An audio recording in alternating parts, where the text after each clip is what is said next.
네. 3월입니다. 3월은 우리 청소년부 친구들에게 있어서 새 학년, 새 학기가 시작되는 계절입니다. 우리 청소년부가 지금 아니신 분들도 다 학창 시절의 경험이 있으시죠? 저도 인제 사실 잘 기억은 나지 않지만 학창 시절 때 이맘때 어땠는지 가만히 생각해 보았습니다.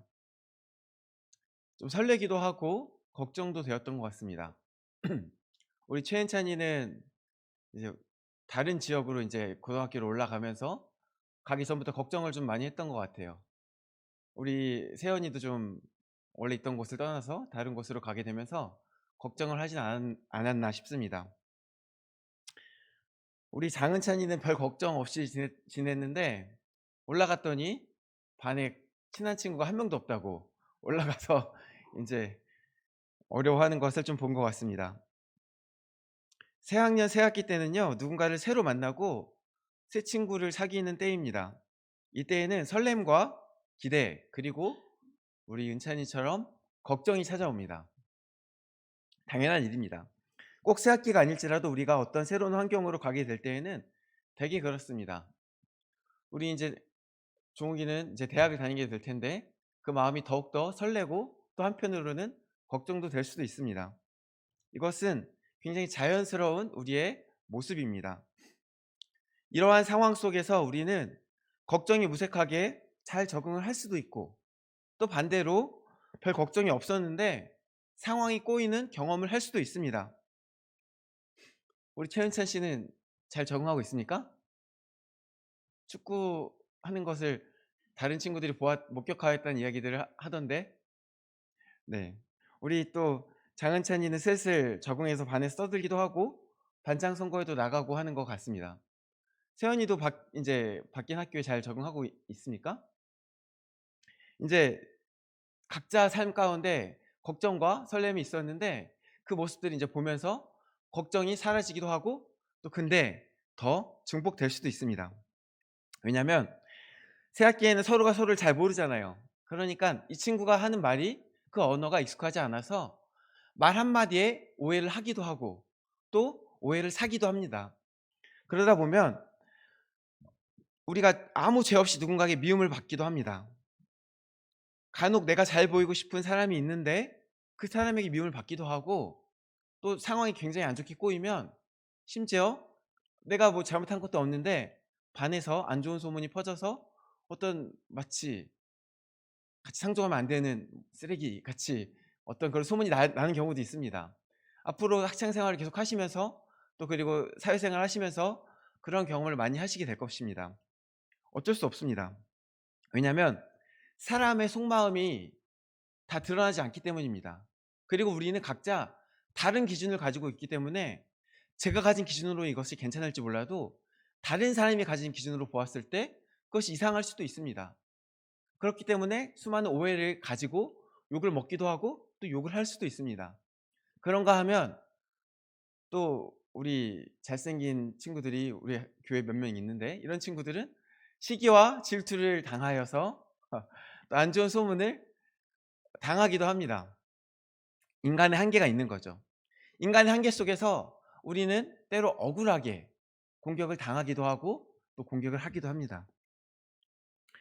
어쩌면 예수님조차도, 아무 죄 없으신 예수님조차도 사람들에게 미움을 당하신 모습을 보았을 때 '당연한 것은 아닌가.' 하는 생각이 듭니다. '어쩔 수 없는 것은 아닌가.' 그런데요, 오늘 본문에 보면 예수님께서 하시는 이야기가 이 박해에 대한 이야기를 하시는데, 사실 예수님께서 당하신 박해를 가만히 보면은 이런 인간의 한계를 뛰어넘는, 그것을 초월하는 어떤 본질적인 문제가 있는 것은 아닌가 하는 생각을 하게 됩니다. 그것이 무엇이냐? 서로 공존할 수 없는 두 가지 진영 사이에 있는 배타성과 공격성입니다. 하늘에 속하신 예수님과 그리고 이 땅에 속한, 세상에 속한 인간들 사이에 서로 친해질 수 없는, 서로 가까워질 수 없는, 서로 배타적일 수밖에 없는 그 배타성과 공격성 때문에 서로를 미워하고 공격하는 것입니다. 오늘 예수님께서 말씀하신 이 박해에 대한 이야기가 바로 그 배타성에 근거한 것입니다. 예수님께서는 오늘 제자들에게 박해에 대한 말씀을 하십니다. 무엇을 이 박해는 제자들이 받게 될 박해입니다. 지금 상황이 어떤 상황입니까? 우리가 반복해서 요한복음 말씀을 보고 있는데요. 지금 13 장부터 이제 제가 계속 반복해서 이게 어떤 상황인지 계속 설명해 드리고 있습니다. 오늘 본문의 상황은 예수님 공생의 마지막 유월절 밤입니다. 예수님께서 인간으로서 지내시는 마지막 유월절 밤입니다. 이 밤이 지나면 예수님께서는 잡히실 것이고 본격적으로 순환을 당할 것이고 고난을 당하시고 채찍질 당하시고 십자가에 달려 돌아가실 것입니다. 이제 예수님의 사람으로서의 시간은 이제 정말 끝입니다. 그 마지막 날 밤에 예수님께서는 가장 먼저 제자들의 발을 씻기셨고요. 그 다음에 제자들에게 유월절 식탁 대신에 성찬을 내려주셨습니다. 그러면서 가룟 유다의 배신을 경고하기도 하셨습니다. 그리고 그 다음에 제자들에게 하시는 말씀, 정말 이 땅에서 죽으시기 전에 마지막으로 전하는 말씀이 이 14장부터 16장 말씀이라고 제가 이제 반복해서 말씀드렸습니다. 그리고 17장은 예수님의 마지막 기도이고 18장에 이르러서 예수님께서 잡히시는 것입니다. 다시 말해 이 요한복음 14장부터 16장의 말씀이요, 예수님의 유언과도 같은 마지막 설교의 말씀이라는 겁니다. 그래서 사실 이 14장부터 16장까지는 한꺼번에 읽어야 합니다. 한 호흡으로 쭉 읽으면 좋습니다, 가장. 그런데 그게 좀 어렵죠. 이 말씀을 그래서 계속 쪼개서 이렇게 나누어 가고 있습니다. 14장에 있는 얘기가 15장과 연결되기도 하고 15장에 있는 이야기가 16장에 연결되기도 합니다. 그런데 이게 하나의 이야기를 하고 그 다음 이야기로 완전히 넘어가는 것이 아니라 하나의 이야기를 했다가 그 다음 얘기를 했다가 또 다른 이야기를 했다가 다시 처음으로 돌아오기도 합니다. 이것은 우리가 이제 글쓰기를 하면은 서론, 본론, 결론 이렇게 글쓰기를 하잖아요. 그때 서론에 나왔던 주제가 본론에 다시 나오고 본론에 나왔던 주제가 결론에 다시 나오는 것과 같은 이치입니다. 이게 한 호흡 가운데 예수님께서 반복해서 강조해서 하시는 말씀들이 있는 것입니다. 그러면 이 반복해서 말씀하시는 이야기들은 이 14장부터 16장 말씀 중에서 그만큼 중요한 이야기, 정말 예수님께서 하시고 싶은 말씀이라는 겁니다. 그중 하나가 뭡니까? 제가 아까 박해 이야기를 했는데 박해 이야기겠죠. 그만큼 이 박해에 대한 이야기가 아주 중요한, 이 마지막 예수님의 설교의 말씀 중에 아주 중요한 핵심을 차지하는 주제인 것입니다. 그럼 왜 예수님께서는 이 박해에 대한 이야기를 그토록 중요하게 반복해서 서론부터 시작해서 다시 말씀하시고 본론에 이르러서 다시 말씀하시고 결론에 이르러서 또다시 말씀하셨을까요? 그 답은 간단합니다. 예수님께서 이미 박해를 당하셨고, 그리고 이제 예수님께서 박해를 당하셔서 죽으실 것이고, 그 다음에는 남겨지는 제자들도 그 박해를 당할 것이기 때문입니다. 예수님께서는 박해를 당하시고 억울하게 십자가를 지시고 돌아가십니다. 그리고 오늘 본문이 베풀어진 이 마지막 유월절 상황에서요, 예수님께서 그 말씀을 그 어느 때보다 분명하게 말씀하십니다. 이것도 보면은 14장부터 16장까지 가만히 보시면 예수님께서 떠나갈 것을 몇 번 반복해서 이르시는데 이제 뒤로 가면 갈수록 더 명확하게 말씀하십니다. 그래서 16장쯤 가면 직접적으로 말씀하십니다. 내가 이제 죽을 것이다. 내가 이제 곧 죽을 것이다. 이 말씀들을 아주 명확하게 말씀하십니다. 그러면 제자들이 어떻겠습니까? 이 예수님을 따르는 제자들이 어떤 생각을 하겠습니까? 아니, 어떤 집단의 우두머리를 잡아 죽이는데 그 잔당이 남겨진 제자들이 무사할 거라고 상상하고 있겠습니까? 그렇게 아무 근거 없이 우리는 괜찮을 거라고 마음의 평안함을 갖고 있겠습니까? 어떤 집단의 머리를 잡아 죽이면 당연히 그 잔당도 소탕될 것이라고 생각하지 않겠습니까? 우리들의 미래도 예수님께서 죽으시면 우리들의 미래도 그와 같을 것이다, 이런 생각이 들지 않겠습니까? 또 한편으로는 이미 예수님을 죽이려는 자들이 이미 있었어요. 이미 예수님을 잡아 죽이려고 하는 원수들이 있었습니다. 그리고 때로는 귀신도, 심지어 자연마저도 그들을 위협하기도 했습니다. 그때마다 제자들을 지킨 것이 누구십니까? 목자 되신 예수님께서 제자들을 지키신 것 아닙니까? 근데 그들의 방파제였던, 그들을 지켜주셨던 그 목자 되신 예수님께서 이제 죽으면 누가 그들을 지킵니까? 예수님만 믿고 따르고 있었는데 그 예수님이 사라진다고 하면 누굴 믿겠습니까? 저 베드로를 믿겠습니까? 같은 제자들인데 서로 내가 더 잘났다 하고 싸우고 있는 그 상황에서 누굴 믿겠습니까? 바로 그때 이 사람들의 머릿속에 어떤 생각들이 있겠습니까? '아 예수님 코인 망했다. 급락이네. 지금이라도 손절해야 되는 거 아닌가?' 이렇게 생각하지 않았을까요? 가룟 유다가 어쩌면 그와 같은 생각을 했을지 모르겠습니다. 다른 제자들이요, 모두가 이 정도까지 가지는 않는다 하여도 사실 그 마음속에 분명한 것은 두려움이 가득했을 것입니다.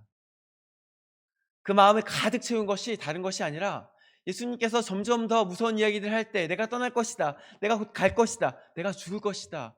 이 말씀을 하실 때에 슬금슬금 피어오르는 그 마음이 불안함이 점점 더 커져서 두려움이 되었을 것입니다.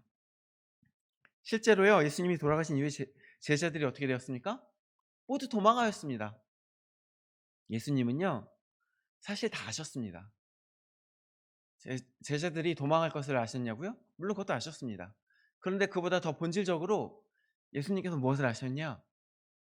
제자들 마음속에 있는 두려움을 아셨습니다. 제자들이 정말 죽을 만큼 겁에 질려서 도망하게 될 것을 아셨습니다. 근데 도망하는 그 현상을 아시는 것 이전에 그들의 마음을 가득 채우는 그 두려움을 아셨습니다. 심지어 그 두려움이 너무나도 커서 이 마가복음에 보면 어떤 제자는요. 벌거벗은 채로 도망합니다. 이불 덮고 있다가 잡힐 것 같으니까 이불도 벗어 던진 채 벌거벗은 채로 막 도망합니다. 왜요? 죽을 것 같으니까요. 그만큼 무서우니까요. 예수님께서는 그 두려움을 아셨습니다. 그래서요. 예수님께서는 그들을 향해 제자들을 향해 그 두려움 이후에 그 실제로 박해가 생길 것도 아셨고 그리하여 그들이 죽음의 위기에 처하고 실제로 누군가는 죽게 될 것도 아셨습니다. 그리하여 예수님께서는 그 아픔과 그 고통과 그 두려움과 그들이 겪게 될 슬픔과 그들이 겪게 될 어려움을 다 아셨기 때문에 그들의 연약함을 공감하셨습니다. 성경은 예수님께서 우리의 연약함을 공감하시고 다 아셔서 우리를 동정하시는 분이라고 기록하고 있습니다. 그래서 예수님께서는 이 사랑하는 제자들이 자식과도 같은 그 제자들이 두려움에 빠질 것과 그들이 고난 당할 것을 아시고 공감하시고 걱정하셔서 오늘 이 마지막 시간에 그들에게 당부하시는 것입니다. 세상이 너희를 미워하면 너희보다 먼저 나를 미워하는 줄 알아라. 이것은 이상한 일이 아니다. 당연한 일이다. 너희가 만약 세상에 속하였다면, 너희가 땅에 속하였다면 그들이 너를 그렇게 미워하지 않을 것이다.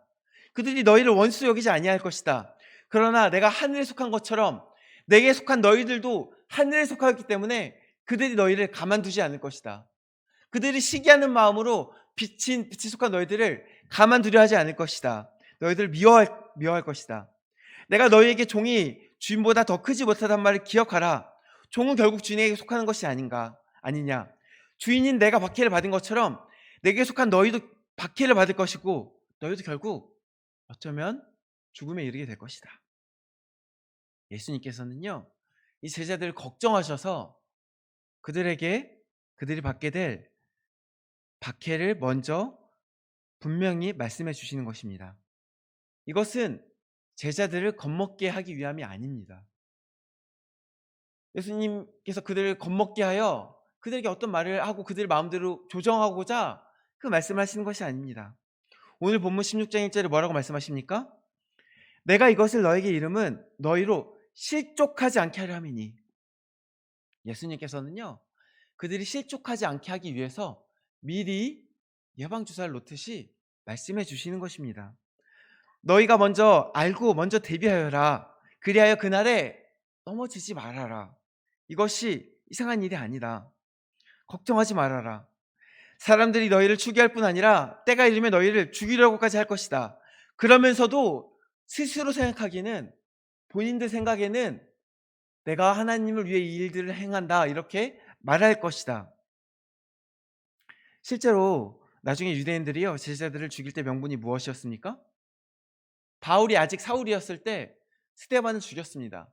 그때 스데반을 죽이고 또 많은 이 그리스도인들을 박해하러 갈 때 명분이 무엇이었습니까? 공회로부터 권한을 받아서 이단을 징취하러 간 것입니다.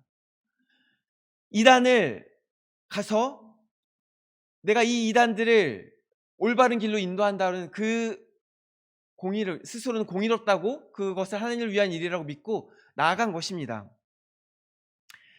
나름대로는 이것이 하나님을 위한 일이라고 믿고 그 길이 틀렸는지도 모르고 무엇이 하나님을 위한 일인지도 모른 채 그냥 맹목적으로 내가 옳다고 믿고 스데반을 이단으로 몰아서 죽였습니다. 내가 옳다고, 그러므로 너희는 이단이라고 정죄하며 죽인 것입니다. 그러나 예수님께서 분명히 선언하십니다. 세상이 너희를 틀렸다 하여도, 유대교의 너의 동족들이 너희를 이단이라고 정죄하여도 너희가 틀린 것이 아니다. 그들이 틀렸고 너희가 옳다.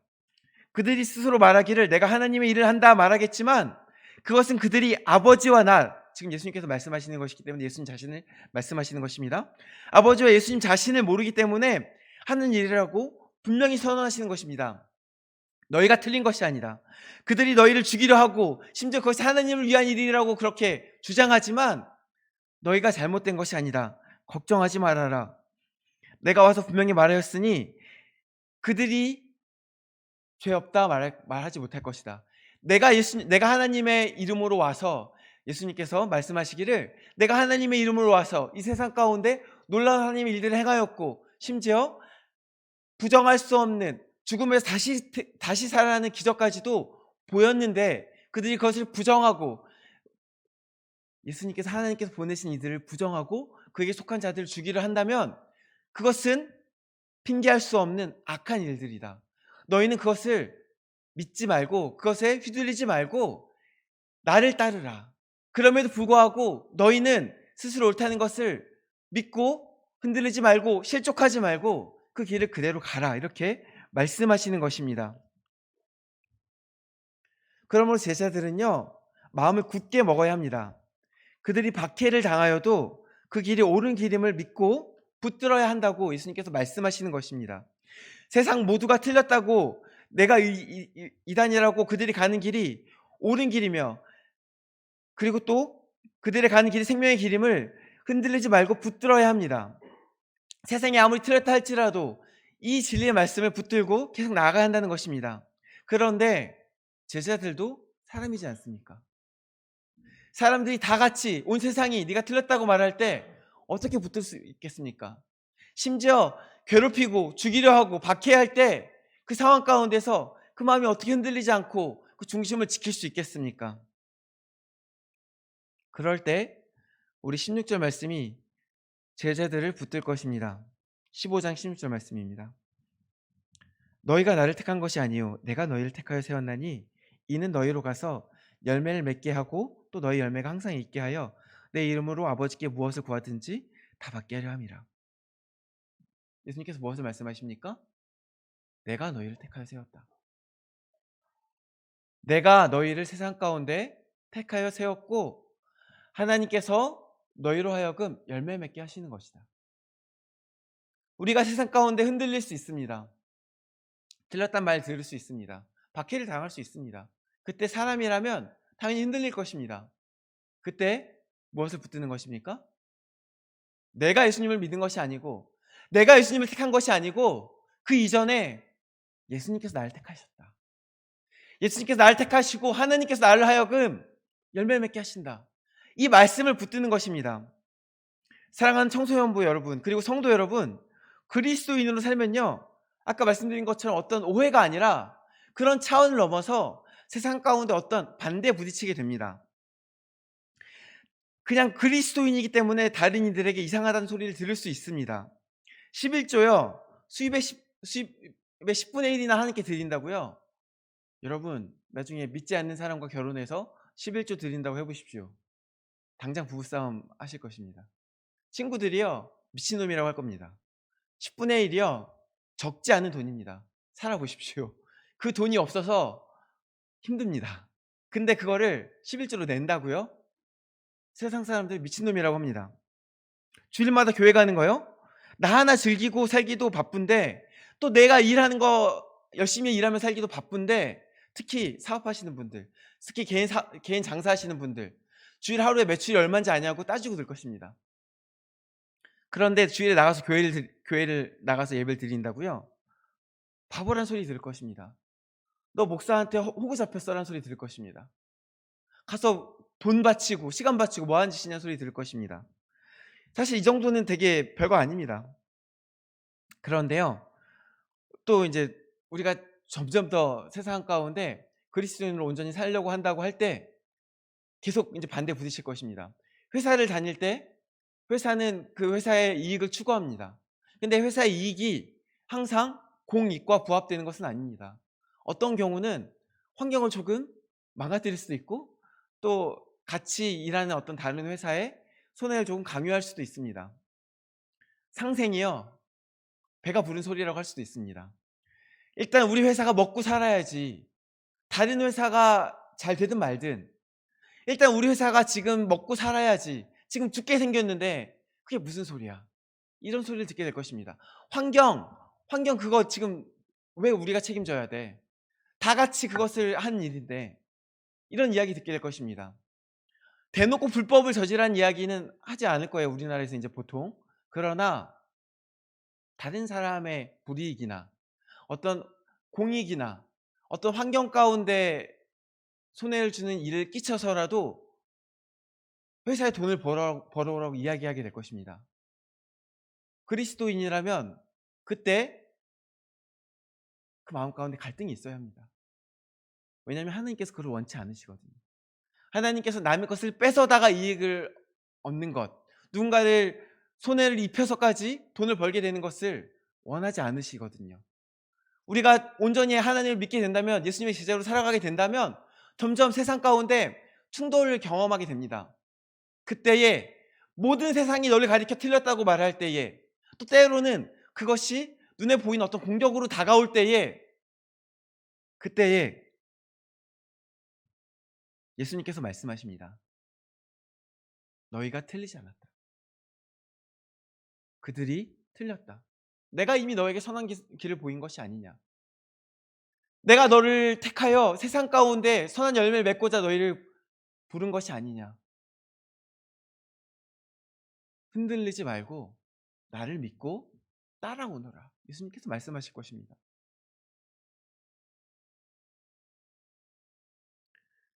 그 길을 따라가면요. 욕 먹겠죠. 저만 착한 줄 안다고. 위선자라고. 뒤에서 수군거리기도 하고 대놓고 따돌릴 수도 있어요.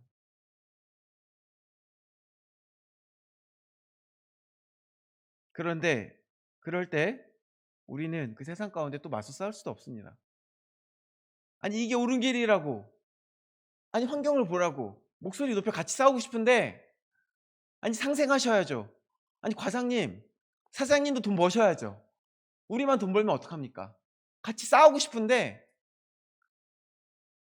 또 싸울 수도 없습니다. 왜요? 예수님 안 그랬거든요. 예수님 묵묵하게 자신의 길을 가셨습니다. 어떨 때는 그냥 약자가 되어 그대의 악을 감수해야 할 때도 있습니다. 그러나 그때 또 이 말씀을 기억하십시오. 이것을 너에게 이르는 것은 너희로 내 안에서 평안을 누리게 하려 함이라. 세상에선 너희가 환난을 당하나 담대하라. 내가 세상을 이겼노라. 우리가 보기에 예수님 십자가에 달려 죽으셨잖아요. 그냥 일방적으로 당하셨잖아요. 예수님 천사들 불러서 다 그들을 벌할 수 있었는데 그렇게 하지 않으셨잖아요. 세상 가운데 악을 악으로 이기지 않으셨잖아요. 근데 그렇게 진 것 같은데 예수님 뭐라고 말씀하세요? 내가 세상을 이겼노라. 악을 악으로 이기진 않았는데 사랑으로 이기셨습니다. 세상이 우리에게 악하게 대할 때 그럼에도 불구하고 생명을 다해 사랑하는 그 사랑으로 세상을 이기셨습니다. 그게 예수님의 방법입니다. 예수님께서 그 사랑의 방법을 우리에게 주십니다. 그런데 그 사랑의 방법을 우리에게 주시면서 약속하십니다. 내가 세상을 이기지 않았냐. 이 길은 이기는 길이다. 담대하라. 두려워하지 말아라. 근데 그 길을 말씀하시면서 뭐라고 말씀하십니까? 내가 너에게 이것을 이루는 것은 너희를 평안케 하려고 이것을 말씀하시는 것이라 말씀하십니다. 그 길이요 험난할 수 있습니다. 그러나 그 길이 평안의 길입니다. 바라기는 이 믿음 안에서 세상과 부딪힐 때 예수님께서 하셨던 것처럼 사랑으로 세상을 이기고, 예수님께서 하셨던 것처럼 흔들리지 않고 예수님께서 우리에게 택하신 길을, 우리에게 주신 그 길을 묵묵히 따라가는 저와 여러분이 되시기를 주님의 이름으로 축원합니다. 함께 기도하시겠습니다.